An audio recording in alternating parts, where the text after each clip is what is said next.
Where ambition meets opportunity. Welcome to the Vyg Expo Podcast. I'm your host, Mbali Dlamini, and we'll be going through this journey where we analyze industries, we analyze what it really takes to become successful and what goes behind choosing a career path. Whether you're a student trying to find out what you would like to study, or whether you are in a career and you would like to pivot, this is the podcast to be. Now, we all know that technology is an industry that a lot of people are very interested in, and it's taking over. We've gone from reading encyclopedias to having Google, and many of you guys might be familiar to now using ChatGPT. One question can prompt many responses. Seated on my left is one of our chief executives and one of our representatives here at the expedition. So, who am I with and what's your name? My name is Bernard Spanda from Cardano Top Technologies. I'm representing different community companies within our space of IT. So as you're representing a lot of technological, technological companies, what is it that, stands out about the technological industry, about the various companies that you're running? Why is it so important within our industry right now, within our society? First, let me say, within software engineering, in Cardano and other companies that we have, we really need skilled and experienced software developers on the Web 2 and Web 3 space. And our companies, Cardano with open source, top technologies, which we have here, Oxygen Global, we are in that space. So the most important thing is here, we need talent, we need to nurture talent. So I'm hearing that we need to nurture the talent. Talent is very important, right? Yeah. What is one of the top talents or the most important skill that someone needs to learn and practice if they want to become successful in the technological industry? Basically, it's problem solving. Okay. Yeah, you need different, activities that will help you with problem solving. Things like pure mathematics is one of the activities we all know, logic, and then, these are things that form a very good, strong background for future careers. But doesn't mean if you don't have pure mathematics or you don't have this, you can't. It is determination. You yourself, you have to tell yourself, I want this. So now that I'm hearing, it needs determination, I would love to hear what happens in your company. What are you focusing on? What is it about for the viewers that didn't get the opportunity to be here? What is it about? What is Catalyst about? Dive deeper into that. What opportunities do you offer? Learnerships? Yes. And give me a bit of your story there. Actually, I've got a lot. If you didn't come, I think you will miss. But you can still connect with us via VYG. What we have here on the blockchain industry. Blockchain industry is one of the fourth industrial revolution, like AI, like cybersecurity, Internet of Things, robotics. All these are trending right now. So what we have within Cardano, we have got entrepreneurship. The Catalyst is a department of Cardano that sponsors research and innovation. We are speaking to somebody who has received the Catalyst funding. And not only me, with the various students we have worked with also. How it works is you have got an idea of how to solve a certain local problem within our community, local, national, global, but you have no funds. Sometimes you do not have the background education with that. Oxygen Global nurtures you on programming using functional programming, Haskell Bluetooth. And then the Catalyst is an open global community where you can apply for funding on your specific innovation area. And then the Cardano community globally, they will always vote. They pick the top talent. We have seen more than 2,100 funded projects across the world. In South Africa, there are more than, lots of them. That's actually quite interesting. And talking now about in technology, there are different sectors. What would be the thing or maybe the invention that you would say that really stood out to you, that was different? What was something that was invented, while you were working, while you've been, I know that you've had a lot of experience at work. So what's something that, really fascinated you? Let me tell you, I have been in IT since 2006. And by then we had static websites. And then they grew and became what we call it social media, which was Web 2. And then from there, we all are used to a lot of these technologies. But what attracted me to Cardano was blockchain. Okay. Blockchain is a technology where data is immutable. Okay. And where code is law. So it means if you store your information on Cardano blockchain today, it is immutable, it will be there. So that is powerful because it eliminates a lot of the problems that we have worldwide. Okay. So that attracted me. Now why specific Cardano? Because there are so many technologies that are offering the same. Well, Cardano is academic, that is what I like. And I liked also the formal verification, mathematics. And the other thing I like, so when you have got something that is formally verified, I think you have more confidence in such technology. One of the most important things I like with Cardano is security. Okay, we have got various industries that are offering security, but on the blockchain, if you have been into blockchain, if you have not been into blockchain, this is cybersecurity now. Yeah, there is cybersecurity, yes. Okay. And even cybersecurity, those guys are also working with us. Okay. Anyone, because it's a global community. It is open source. It is a functional programming language, and so it is easy entry barriers. There are no barriers much. You can easily get into it. I went into it in 2022, and we were 3,000 developers 3,000 from all over the world. Yes. and we did the first Pioneer training. So if you mind if I ask you, because there were 3,000 developers, but you are the one that is still standing. No, we were around 900 that completed that course. So from 3,000 it went to 900. 900, So that number, hey guys, it's dropped quite a lot. Yeah. So with that being said, what are the skill sets and the things that made you stand out for those that are watching? You know, what was the skill, the talent, what were things that you invested in, even programs that you had to teach yourself to make sure that you became part of the 900 and not, you know, the 2,100 that became just a statistic of unemployment? I can say the first quality you need to have is determination. You know, if you are determined to achieve, if you know what you want, you will stand the difficulty that comes along the way. That is what happened with me. Because in my life as a programmer, I was a developer for quite some time, more than 15 years before I went to Kadam. Okay. But when I went in there, I felt like a child. Why? Because number one, the paradigm was completely different. I was used to a different type of coding, but that time they are using what we call functional. See, I was not used to functional. So I was used to imperative, and that side they are using declarative. What are the strengths? So security. Security and being teachable, because imagine now, you know, technology is constantly evolving. And if you are stagnant, you know, and you always just keeping that one code or keeping that, you know, that one thing that you know, I'm sure you would not be able to keep up in the industry exactly. at all. You know what?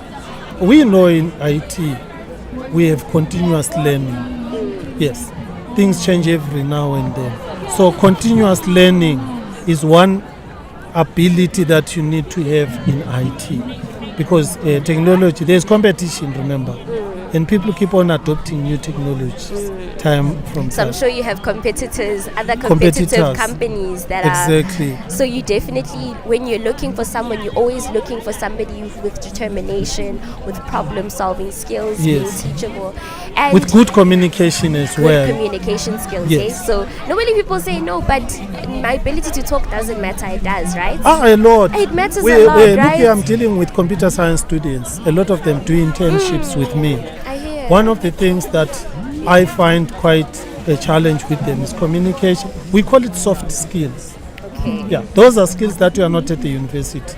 Those are skills you learn now when you have a customer. Things like communication, things like meeting deadlines, and then things like you meet the deadlines, communicate, and then continuous learning. Yeah. Okay. It's quite a lot.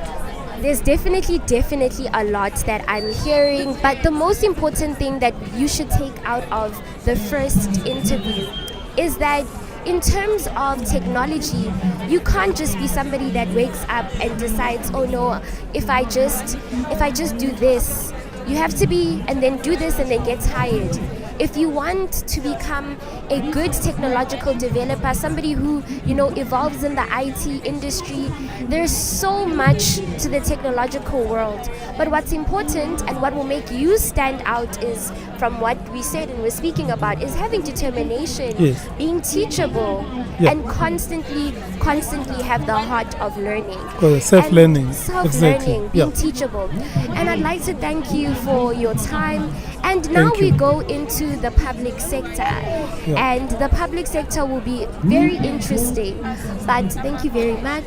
Thank you. Thank you so much for your time. And we as the VYG, you know, we are very grateful for your time that you've been here. And I believe and I hear a lot from the students, which you guys will be hearing from, that they're enjoying. And he's one of the well-known MCs. He's the representative of Catalyst. So it is an honor to be interviewing you. Actually, let me say thank you, VYG, for giving us this opportunity. Actually, I did communicate with them to say VYG is one of those events that are very great. But on behalf of everybody here in the companies that I represent, thank you so much. And thank you to all who managed to come today. Those who didn't manage to come, you can get our information from VYG. Thank you so much. Thank you very much. And now as they are switching With that being said, we're going to go into a short break, and now you will see, we'll discuss the public sector. We talked about technology, but let's talk about those behind the scenes. Let's talk about those who might not be very tech savvy, but when they open the book, they are filled with knowledge. But before we go on, we're just going to take a short break. Thank you very much. Thank you. Before COVID, it was 9. Thank you. Now it's 9 to 5. To accommodate for my school children. Okay, thank you. Hi. I'm good. And you are representing from the public? Libraries. Public libraries. Library and Information Sciences in the city of Joburg.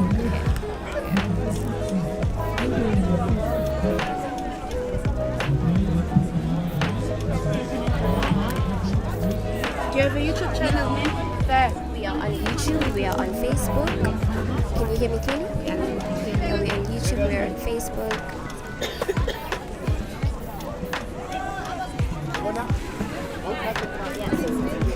Those are the platforms you'll see this interview. VYG. VYG.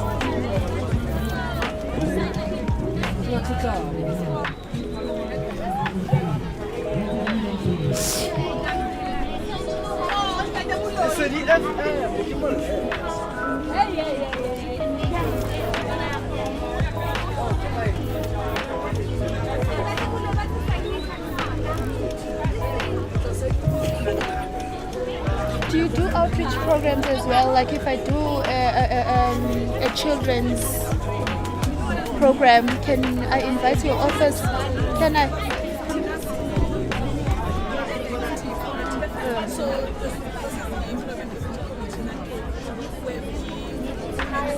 Can you please just move a little bit closer?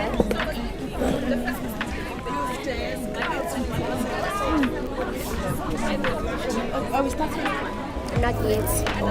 Because we have.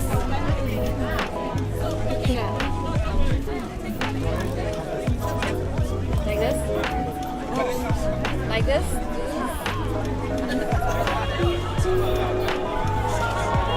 Because we do a lot of for kids.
We are back from the short break, and as we know, knowledge is the key to success. What is your name and which company are you representing? My name is Nomfundo Ngidi and I come from the City of Joburg Library and Information Sciences Department.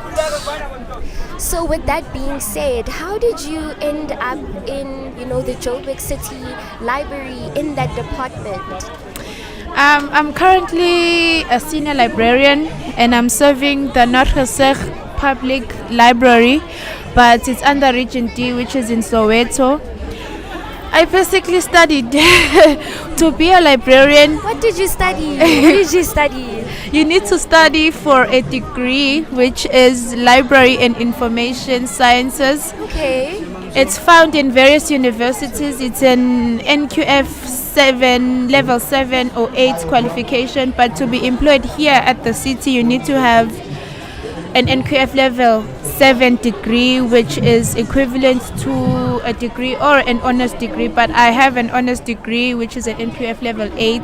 I studied at the University of Zululand in KwaZulu-Natal and I graduated in 2020. Wow, you know, I'm finding it very interesting because normally when people think, oh, I'm a librarian, you know, I gave my CV, I didn't need to do the most, or I just read books and suddenly I get it. But I think it's interesting to hear that you need to study for it. And, you know, how did you know that this was your passion?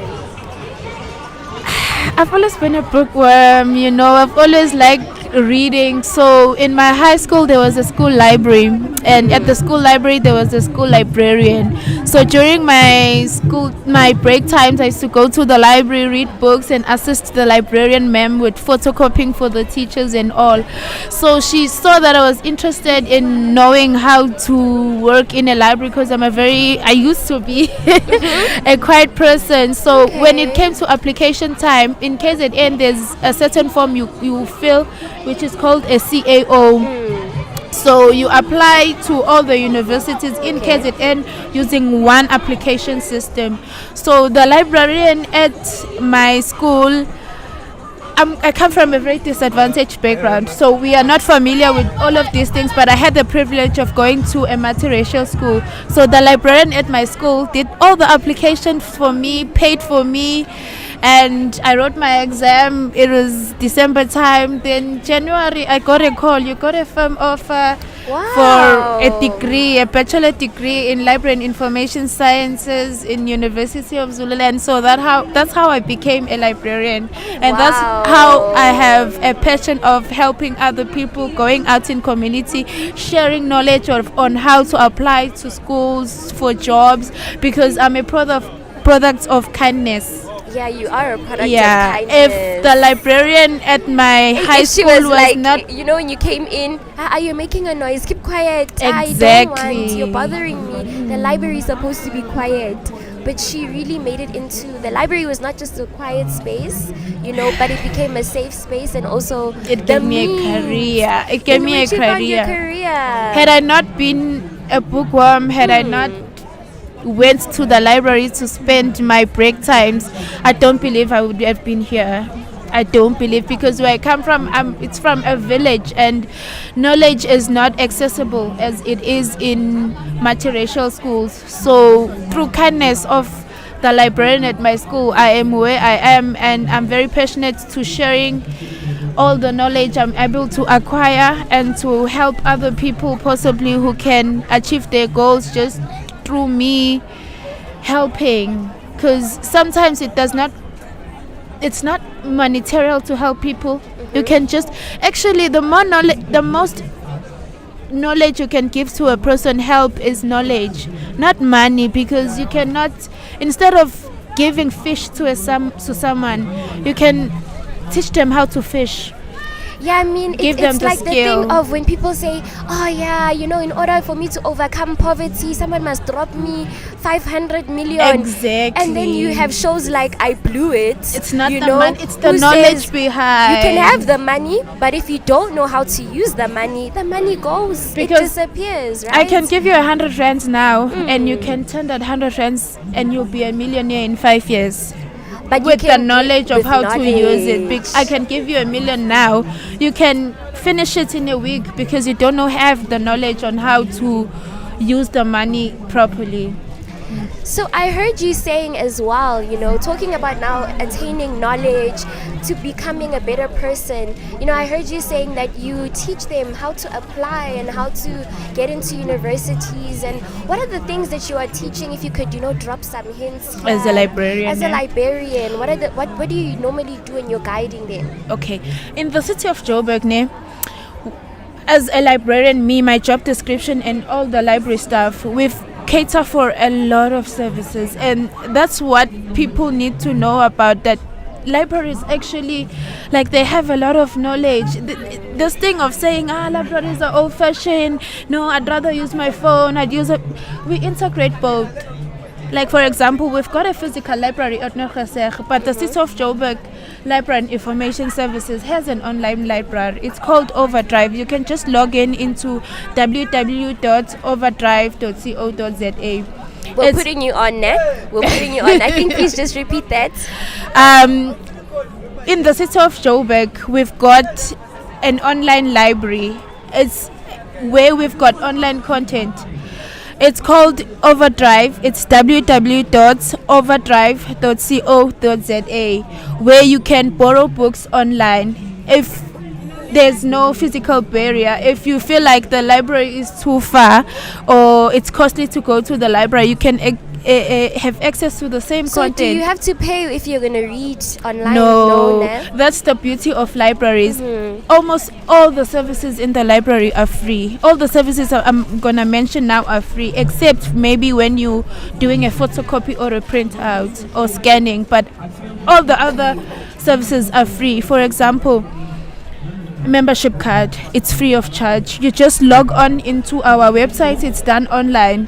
www.cojelearning.co.za. In that platform, you'll have access to all our digital content there, where you do your membership, and we've also got your free online courses. Wow. So, like, when you say free online courses, what kind of free online courses? Okay, for example, we've got your basic computer skills, your intermediate computer skills, your advanced computer skills. The City of Joburg has partnered with Microsoft and Africa Tucan in providing such digital content. Those are big companies. It's very big. Imagine having eligible, verified. having a basic computer skills certificate that is produced by Microsoft. And that enables you to get a job, because the youth are always complaining about unemployment rates. Exactly. I'm unemployed, or I don't have money to go to university, I don't have money to go to college. But here are the platforms. Exactly. And the City of Joburg at our libraries, on our online free digital content, you can just go browse by. Go to that website. We've also got, besides the computer literacy programs, we've got job-seeking workshops, where we understand that we are now in the digital era. We are there. So if you're in Joburg, you have no excuse. Visit our libraries. Visit the library, especially now. They say they have free courses, especially if you haven't, maybe you've done and you're finished with university and you're like, oh, you're finished with matric and you're like, I don't have money to go to college, I don't have money to go to university. You can visit our libraries. You just need to come there yourself. We've got free Wi-Fi, we've got free computer access. Everything is free. You can just upskill yourself with the extra time that you have, because we are open from Monday to Friday, 9 o'clock. So let's say I'm not in o'clock. Joburg, what can you say, or do you know other places around South Africa? Are all libraries like this? Currently, it's only the City of Joburg that I'm aware of that has an online library. I can do more research on it, but currently it is. And Rustenburg is it accessible to other states? So maybe maybe I'm in Mpumalanga, but I would love to, go on to the Joburg website. Do I have access to that? You can use your own internet, my love. As long as wherever you are, you can just access that website wherever you are. Okay. Wherever you are, you can do those free online courses, and you can also borrow books with you not being in Joburg. Okay. You can borrow and return. So there's hope also. So even if you're not in Joburg, You know, You are even though welcome. you're not exempted to knowledge, you can't be playing around. But even if you're not in Joburg, you have access to these opportunities, you have access to these courses, and that's the beauty about, you know, different career paths. You know, in both ways. In the previous segment of this, we had technology, and they're helping the community in their own way in terms of efficiency. Now we're talking about the public sector, and we're something so small as it's not even small. It's the actually hub. big. It's the It's a hub hub of of industries. knowledge. It's a hub Yes. of knowledge. It's a hub of successes, and it's a hub of millionaires. Because in order for you to become rich, not just you need rich to but be wealthy, knowledgeable somehow. not just financially but mentally, it requires you to read. So with that being said, I definitely loved, you know, your story, and even the journey as being, you know, you becoming a librarian. And maybe you're at home and you're like, but what can I be? I love reading books. You can know? be a librarian, and the beauty of our qualification is that if you don't have specific subjects you need to do in matric, Wow. it's not like if you want to do a doctor you need to do physics, you need to do life sciences. You can do whichever subjects that you want to do, as long as you are going to be able to obtain 28 APS points, then you can definitely be a librarian. You can grow from there. It's not even being a librarian, because I have got this degree, but my friend is a records manager. She works at Transnet. She manages the records at Transnet. You can be, it's endless. You can be So there are a lot of opportunities you can get with this course, right? Now I chose to be a public librarian because I like working with public librarians. But you've got librarians everywhere, schools, primary schools. You've got a school librarian, a public librarian, an academic librarian at your universities, information specialists, record managers, archivists. Wherever there's information, my degree goes there. So that's interesting. So definitely there's an option. There's a second option, and that's to be a librarian. But most importantly, we are very grateful as the VYG to have you Thank here. you so much. We are grateful that you came and your company came, or rather the city The city came of Joburg. and it visited us here at our Career Expo. It is clearly, from what I'm hearing, a world-class African city. Yes. In Thank you true so Joburg much. language, we're very grateful to see you. I'm very grateful for the opportunity and being able to speak about libraries, because people don't like get the didn't know. content with libraries, guys. Like, if you like, you should visit us. Like, we've got programs for everyone, from ECDs, which is storytelling, to pensioners, which are people who are over 50%. Like, we've got reading development programs, we've got information literacy program, social cohesion programs like this, where we go out of the library to the community, outreach programs, and communicate and ask which services do you want, because at the end of the day, as libraries, we don't give services which are needed. We consult the community. What do you want? Do you want programs like this? Do you want computer lessons? What do you want us to do? A substance abuse program? Since you see, and we work with various stakeholders. Like, for example, yesterday, which was Friday, we had a program at Natrasek Library at Walter Sisulu Child and Youth Care Center with substance abuse, because we observed that in that it's like a juvenile youth care center, yes, okay. and the social workers they complain about the substance abuse, that the majority of the reasons that bring these little boys with so much potential in care is substance abuse. So we also go around in communities and bring substance abuse Raise awareness. Yes, working I with hear various you. stakeholders such as your community Definitely. development, your Sanka Soweto. They are always there pushing us and giving us information, because we can only be mediators in certain programs, because I'm not knowledgeable enough. 100%. Yes. So we work with 100%. other stakeholders. It's here we visit other people's program. We just spread the word of reading. I mean, clearly you're definitely spreading knowledge. And with that being said, I hope you now understand that there is so much more to life. You know, even the little things like a library. If you love books, you can be a librarian, and it should open your mind up to so many other opportunities that are there in the world. You don't have to be so close-minded. This is a sign to be open-minded, and most importantly, to open a book, because with knowledge there's power. Let's take a break. Soon we'll be talking money. We talked about money, handling money, because I can give you 100 million, but if you don't know how to use it, it goes to thin air. But if I can give you even just 1,000, but if and you've read about how to use that 1,000, wow, trust in me, you will be a millionaire.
So that's to say, man, now that we are back with the finance department.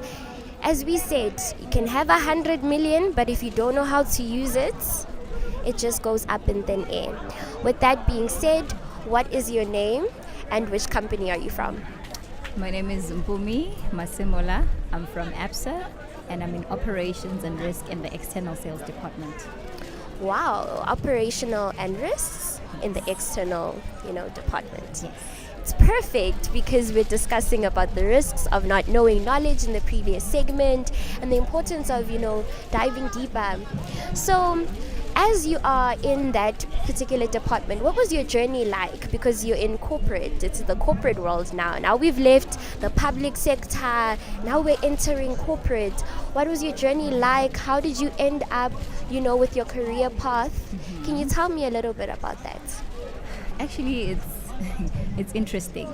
So I actually studied sports management. I've got a diploma in national sports. Hey, that's sports management. It's very different, hey? Yes. But then I did a learnership with a company called Guarantee Trust.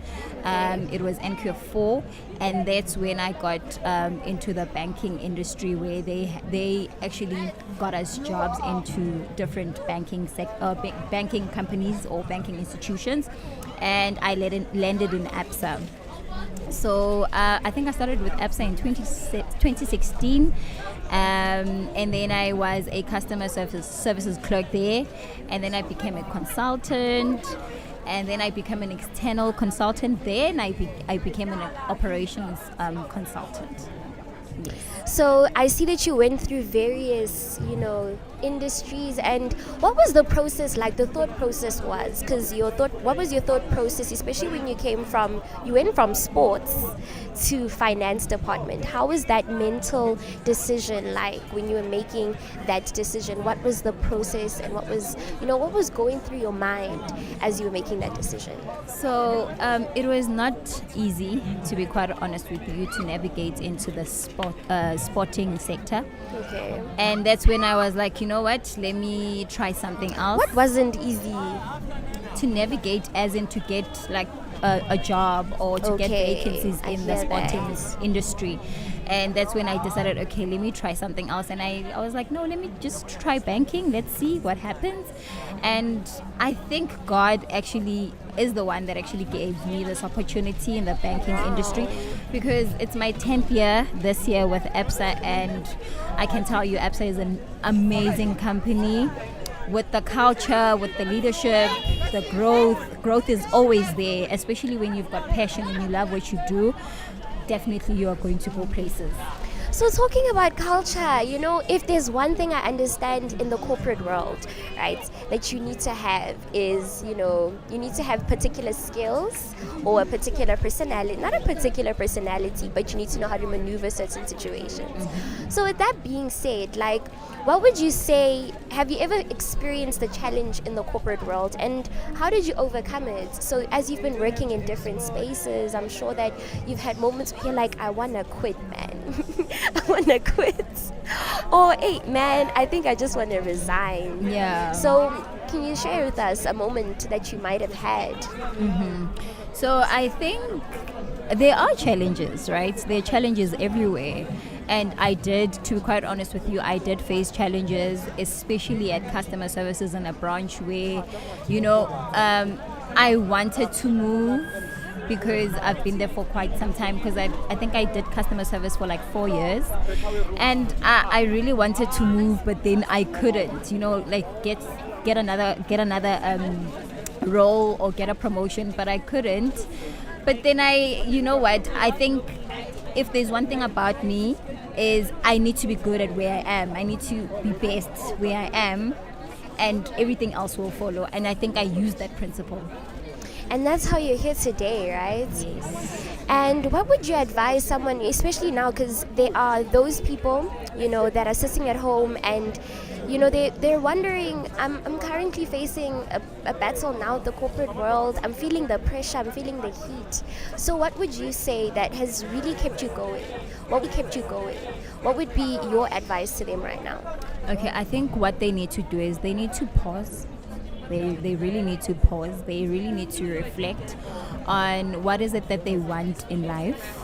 And once they get the reflection of what they want, only then they'll be able to move on. Another thing, they need to persevere. They need to be patient, because I think when they are patient and they persevere at what they're doing currently, they'll be able to move into the next level.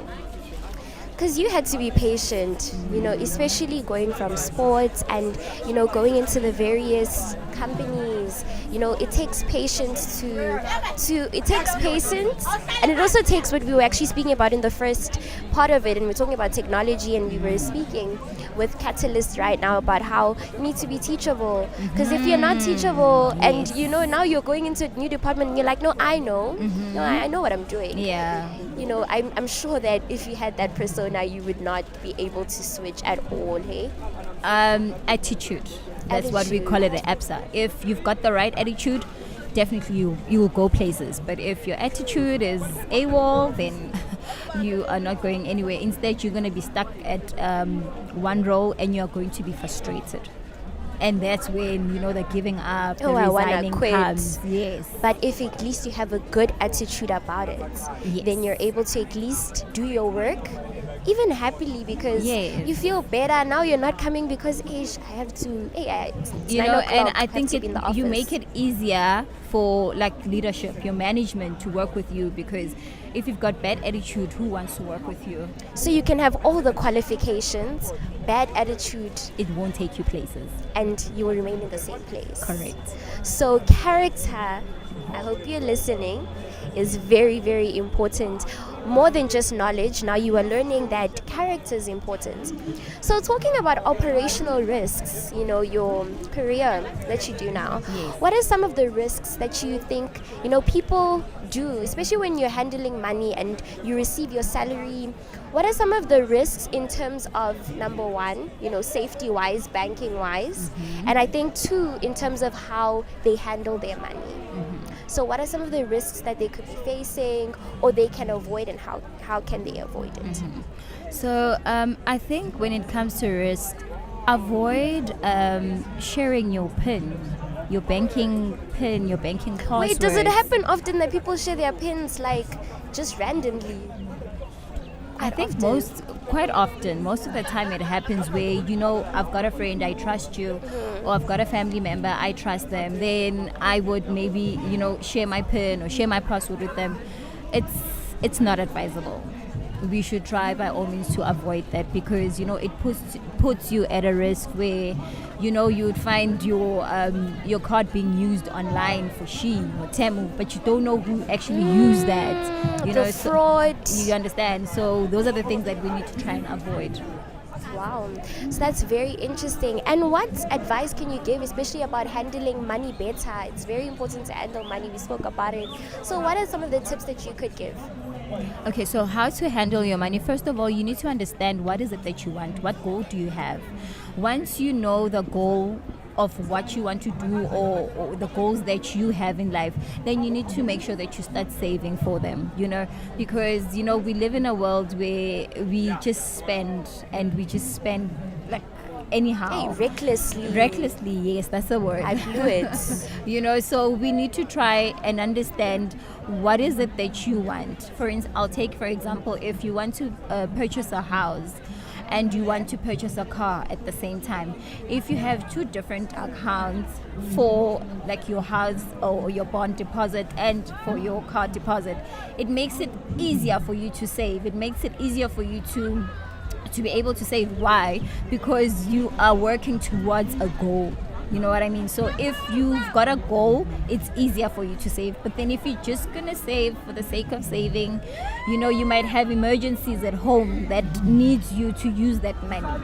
So it's best if you save towards a particular goal. So you heard that very loudly and very clear. You need to save with a particular goal. It's not just about spending that 100 million, but it's about understanding how to use it very well. True. Understanding how to multiply it, but also how to save it. And that's when I believe progress begins, especially in terms of financial awareness and financial education. But most importantly, what we take out of this segment is that, character is really important, especially if you're going to be in the corporate world. Integrity, your ethics, code of ethics is extremely important in the workspace. And I hope that you guys are at home and that you're taking notes, about what are these things that I need to be improving on. But most importantly, you need to understand that life is not mono. Life is not just black and white. Life is colorful. That is to say that you don't have to only have one path. She started with sports. Yes. That was your black and white. Yes. When you look around and there's no color. But then you entered into color. Yes. Into the life of color where there's blue, there's red. And that's because you allowed yourself to enter, and challenge yourself to be in those spaces. So even in that, if you're at home and you feel like maybe what I'm doing is not good for me, here's an opportunity, This is an example that just because you are this doesn't mean that you can be that tomorrow. Even if maybe you are a librarian and you want to be a doctor, if you have the grit, you have the character, and you have the knowledge, trust in me, it is very possible. Let's just take a break now. Thank you.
And we're back with another banger. I think those who are from the younger generations will understand. What's up, guys? Welcome back to my YouTube channel. But now we are diving into a space of the youth. You know, they say the youth is our future, the youth, and then sometimes they don't involve you in the conversation.